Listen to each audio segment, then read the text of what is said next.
Hi everyone, so here I have volume 72 of One Piece. The title of this volume is The Forgotten of Dressrosa.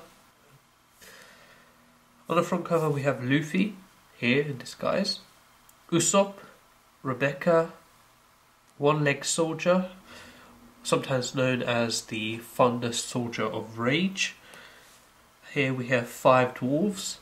The names are Club, Leo, Wicker, Flapper, and this one we don't know its name. And right at the top here we have Chinjao. And right here next to Usopp is a statue of Mont Blanc Nolan, who we kind of learnt about in the Jaya or Skypiea arc.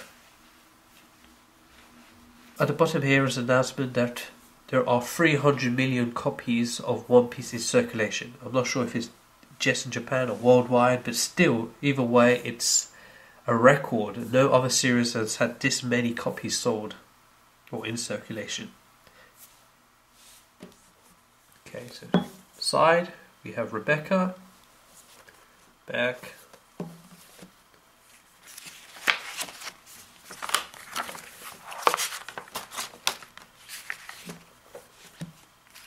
so comparing the two,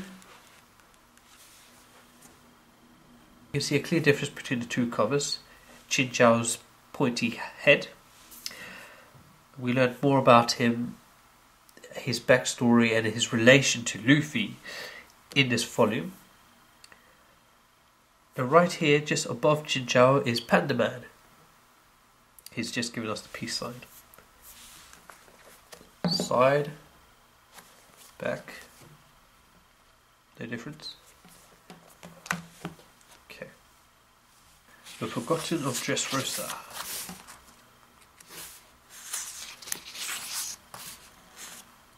Again, some backstory or the story so far. So this volume has 10 chapters from chapter 712 down to 721. So again, a continuation over the last couple of volumes. Kind of a story of Karibo, of what happened to him after Fishman Island. Right. Now this is chapter 712.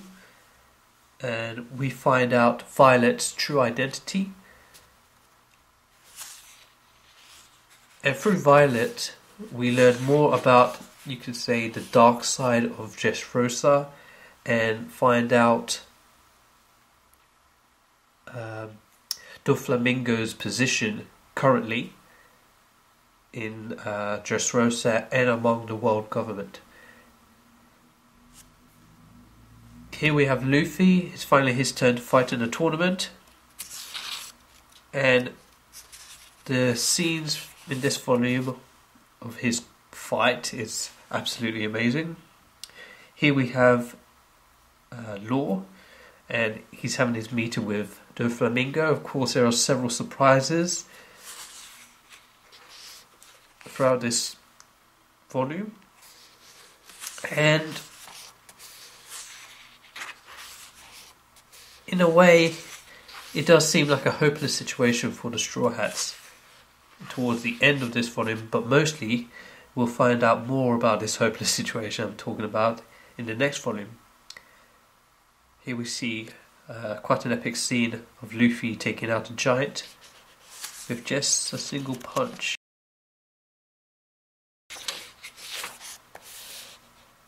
Of course he's using Haki to do that, but still, one hit.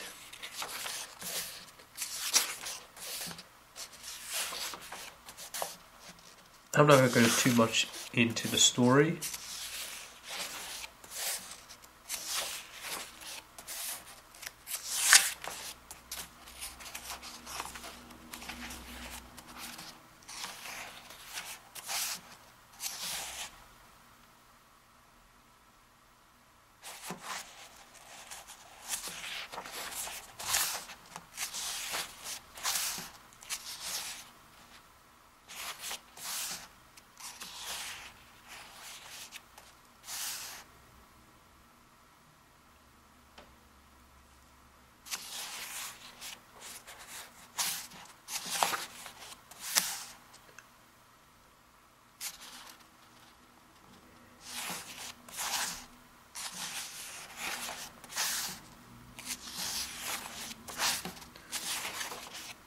Here we have the backstory of Jinzhou, who he is, and how he has some kind of connection to Luffy.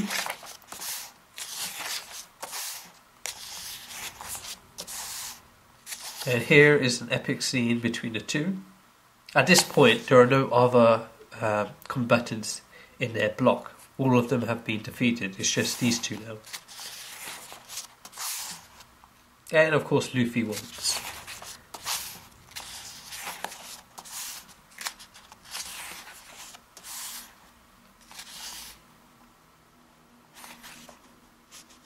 Here we find a little bit more about Rebecca, who she is, and what she's willing to sacrifice in order to win the tournament. Of course, there are personal reasons involved.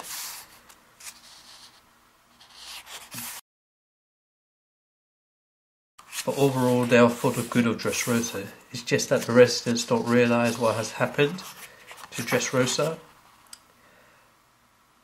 They all think that Doflamingo is the hero of Dressrosa. That Doflamingo and his crew saved Dressrosa from the evil king. But what we'll find out in the next volume is the truth of Dressrosa. How Doflamingo managed to become the king of the island. His connections to the world government. And mostly who he really is.